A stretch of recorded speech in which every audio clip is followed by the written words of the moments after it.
Welcome to Angel Hunters. I'm your host, Mr. Ringo Cross. Thank you for joining me.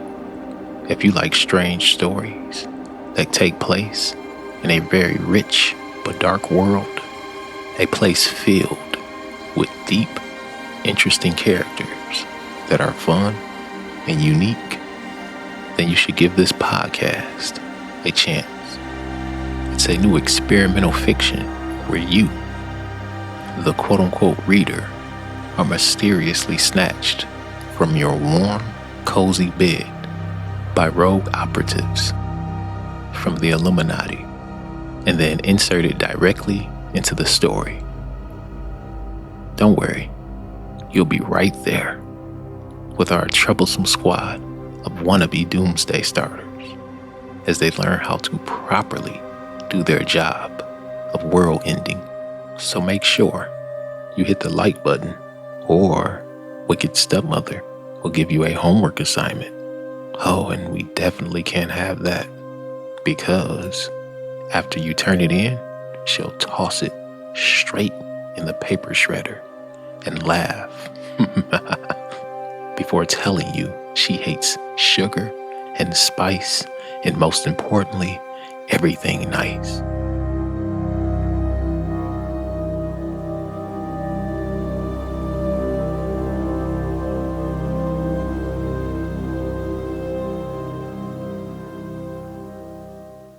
Hello, I will be your host for this episode.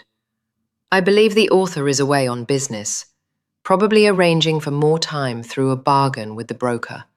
Foolish, I know, but we all have to make our own choices. A little bit about myself. I'm Elizabeth Carnot, Blue Blood, curator, and most importantly, future factor of the Báthory estate, once my father retires, his current position, of course. If you would like to know more, I believe there is some sort of dossier about me somewhere on the author's subreddit. Forgive my unfamiliarity. I can hardly keep up with my day-to-day affairs, let alone indulge in fanciful stories about myself. And yes, that was me you heard during their supposed update in the previous chronicle. Forgive the miserable first impression. I might have came off as a grouch. I can assure you I am not. You'll see once I am properly introduced, whenever that is. So, shall we begin?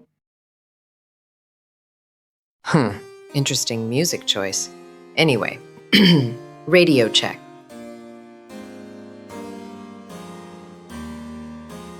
Next was the Grand Saloon. This was the place where all the magic happened. And no, not the magic at Disney World. I'm sorry, this is a little bit silly for me. Where was I? Ah, yes. This was the place with all the pomp and pop. The room where the royal family displayed their privilege and prestige with glitter and gold. Here was where you might see anything from a formal affair between royal cousins, meetings with foreign dignitaries, rich humans grovelling on their knees for a place of prominence only a nobleman could offer. And if that wasn't enough, there were the usual formal gatherings with the usual local vampire nobility, rituals, ceremonies, and royal weddings. Weddings were all the rage, especially for aristocrats from the lesser houses to be wed in the ruling clan's Grand Saloon, after completing their blood rituals, of course, to receive a marriage certificate, called a rite of ceremony, from the always dour local unholy priesthood that was employed by the always dour Dark Order. You glanced around the room and saw the many antique set pieces, pastel colour choices, fine fabric wall coverings, velvet curtains, gold trim, priceless paintings, plush plumes, ornate rugs, and crazy expensive bone china pieces that were all neatly arrayed on the royal dining table. Everything was vivid and orderly almost to a flaw. While you simply admired it, Lenda simply loved it. So much so, she did a quick guesstimation in her mind and figured this room was her meal ticket. Seriously, there was at least half a, meal ticket. What does that mean? Sorry, she did a rough approximation, we'll call it, in her head in the amount of goods she could fence on the vampire black market. She blushed wildly when you caught her eyeing the goodies, like a kid looking through his bag of hard-won candies. After an exhausting night of trick-or-treating, a black diamond bracelet was just hanging out by the end of the table, begging to be in the hands of a more quote-unquote responsible owner. Seriously, it was crying out to Lenda, pleading for her to quote-unquote take me instead. Madame who owns me does not deserve nice things. She hasn't even noticed I've been missing. Lenda shook the evil thoughts out of her head and carefully backed away from the jewellery like it had been cursed by a wicked warlock from the Dark Order. She backed all the way out of the saloon and waited for you to meet her in the foyer, which was to the left of the room. Trust me, I know. You can't miss the exit even if you tried. 2 large mahogany doors with their white frames and stained glass panels painted in the Báthory coat of arms connected the 2 rooms, forming something of a grand entrance, hence the name Grand Saloon. The foyer represented the front of the house and main entrance into the mansion. You saw the painted, domed ceiling almost as soon as you crossed the threshold onto the other side, staring up at the most magnificent mural you had ever seen. Would have been a breath of fresh air if this wasn't Angel Hunters. Okay, imagine the iconic painting on the ceiling of the Sistine Chapel, the one called The Creation of Adam, painted by Michelangelo. You know, the one that depicts the biblical story of God breathing life into Adam in a series of panels. That one. I'll wait for you to imagine it. Or you could just Google it. I'll wait. Got it? Okay, now, imagine twisting and tainting each of these panels until you had a twisted, but still hauntingly refreshing mural called, you guessed it, The Rebellion. A grand design that depicted the devil's fall and then triumphant rise into heaven after he had overthrown the old order and ushered in the new order. There was so much that could be said about the foyer beside the ceiling painting. Your eyes cast down towards the floor and you saw the spotless white Mycenaean tiles.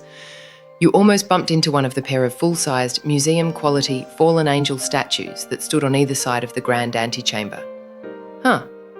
I wouldn't say they were full-sized, but whatever. This isn't my story now, is it? You took a breath and then a step back to admire how lifelike they appeared. The polished bronze gleamed from the light that peered through the large Palladian window to your right. You reached out and touched the white drapery of the angel closest to you. You could feel the crisp daintiness and smell the fanciful freshness. Forgive me. This narration is sometimes silly, if not a little whimsical. Anyway, the scent stayed with you, long after, and left the image in your mind of maidservants furiously scrubbing away at linen by hand, outside behind one of the courtyard apartments, while laughing and giggling as they hung other articles of clothing on a line to sun-dry. If things weren't already beautiful and wistful enough, you turned and saw the many tapers that stretched evenly down the enchanted blood hall. Anyone who walked down the red-carpeted path would be able to see the many sculptures, tapestries and oil paintings that lined the walls. Just then, you turned to see 2 young maidservants exit the saloon. Which came as something of a surprise to you, seeing how there was no one in there a moment ago when the 2 of you were in there. One of them politely said, "Excuse me," as they made their way past. The girls snuck another peek at you before chortling discreetly. You could hear light-hearted chatter and the light clattering of dishes coming from the room across from the saloon. Lenda saw the curiosity in your eyes, as well as the flare of your nostrils from the sudden smell of pastry pleasantries that snuck from the room the young maids had entered. She informed you that the large room across the hall was indeed the dining hall. It was always bustling with activity of some kind, like cleaning, setting up, or in this case, serving meals. Most of the staff were already inside, enjoying lunch, which made sense, because the more you sniffed, the more you could smell buttery, syrupy pancakes, grilled ham, fresh orange juice, an assortment of jams, and many other aromas mashed together into a smorgasbord of goodness that absolutely hijacked your olfactory system. Oh, and the tall blonde is Hannah. Oh, and the short brown-haired one was Drusilla. They're always together, and they're always giggling or gossiping about something. Hannah's probably not even a pureblood vampire, but I won't go there. Not today. We won't be going in there either. Plah, too awkward. What? Don't look at me like that. We barely know anyone. And besides, the staff gets on my nerves. They're always staring at me like I don't know. I'm going to steal something or something. She saw your reaction and blushed. What? I'm serious. Everyone here hates me. After saying that, she turned her back to you and fumed at how unlucky of a hand she had been dealt in life. To be accused of thievery when it wasn't even her fault was the unluckiest card ever. Interesting. I didn't know she was in denial. Maybe it's just a defense mechanism. Anyway, where was I? Ah, yes. Whose fault was it for the raw deal if not hers? She hadn't figured that part out quite yet. The truth was far too taxing of a thought, and so Lenda decided to stab it with her imaginary kunai until it dropped dead. Great. Now her mind was free to welcome in more welcoming ideas? Like you, and how much she enjoyed showing you around. Speaking of which, she turned to you with a guilty smile. That's right. She already knew you knew her thought stream was ridiculous. If making terrible first impressions was a talent, she'd be the new mayor of Lazytown. Okay, so I'm not trying to be lazy or anything, but at the same time, we don't have time to go outside and see the front of the estate. Trust me, that would be a whole lot of unnecessary narrating. But if you look out that window, yep, that one right there, you can see the circle drive. Yep, see the water fountain with the gargoyle statue? Pretty neat, right? Well, right past that is the rest of the driveway, and then the front gate, with the guardhouse right next to it. I'm sure you had to pass through it when you first got here. She paused for a moment before directing you to come and take a look out of the Palladian window, opposite the one you were already staring out of. There were two large, 3-section, Renaissance-styled Palladian windows on both sides of the facade of the mansion inside of the foyer. You were staring out of the one to the right, or northeast, closest to the Grand Saloon. The one Lenda was standing in front of was on the other side of the red-carpeted entrance, near a door that led into the dining hall, which was bursting with activity. You walked over to her and stared at this giant, very conspicuous-looking building she was pointing at, that was off to the far left of the Circle Drive, about a quarter of a mile away. I don't know if you can see it, but I think that large gray building over there is a hangar or garage. Or maybe both. I don't know. I didn't get a chance to go in when I was snooping around. Taking my own unguided tour around the estate. Oh, and that dull gray building over there. Yeah, I don't know if you can see it from over here. Yep, to the right of the guardhouse, on the other side. Yep, that's the armory. Sorry, forgot to explain when I was explaining what everything was on that side of the estate. The rooms on the other side of the dining hall are the kitchen, washroom, dock, and staff room. I'm sure you don't want to go in there and get a bunch of angry stares. If you want to meet the staff, there'll be plenty of chances for that. Pah, she said before glancing at her smartwatch and saying, Come on. I think it's time we meet up with the squad. Good evening. A strange voice filled with volume and gentleness said, right when the two of you were about to make your way down the hall. Sorry. My voice is a bit hoarse. I didn't think talking into a microphone would be this difficult. I guess I was wrong. Sorry. Where was I? Ah, here we are. You turned to see two vampires standing next to the door leading to the dining hall. A man and a woman.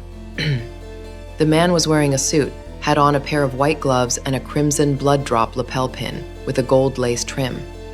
The woman, a maid's uniform, with a garnet blood drop brooch pin and pendant, which was the emblem of the Báthory clan. The man strode over and bowed at the waist. His chin hung high as he said, "It appears we have not met. Hello, noble observer. I am Donovan, butler of the estate." The woman who had accompanied him curtsied and said, "And I'm Teresa, head maid." There was a moment of awkward silence. They both exchanged glances before realizing that you could not actually speak. Teresa's cheeks reddened as she apologized for the miscommunication. Then she added, "It's a pleasure to gain your acquaintance. If you need anything, please do not be afraid to let me know. We are very thankful to have you and will treat you as a member of the Báthory family for as long as you are here." The butler smiled crookedly. Miss Landbird, nice to see you again. Again, you say? Yes. Master Chosen was kind enough to inform me of your escapades last night when you cased out the estate. Linda froze in embarrassment. Her smile was about as crossed as a blind man's tie. I'm sorry. Okay, the author is very silly. He told you about that, huh? Wow. Word really travels fast around here. Huh. It most certainly does. He said before tipping his head. I'm sure you'll do your best to keep your hands to yourself from now on. You are a member of Angel Hunters after all. An elite squad of hunters and huntresses tasked with a very valuable mission.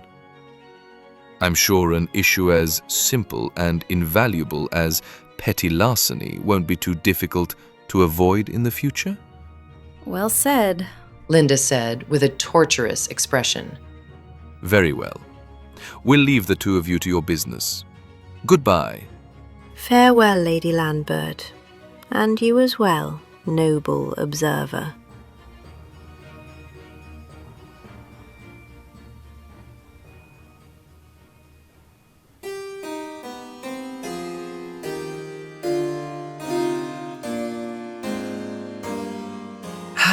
Finally, that's over. For those of you wondering, I am a French immigré, originally from Cologne. I moved here when I was very young with my father, to avoid some unpleasant things, stuff that comes with being a vampire under the Ancien Régime. Thank you for allowing me to be your narrator for this week's episode. It was truly a privilege, and I must confess, a respite from the drudgery of accounting. Please, I know this is Angel Hunters, and positivity is allegedly in short supply around here, but please, try your best to have a nice day. Ta-ta! Au revoir, mon ami.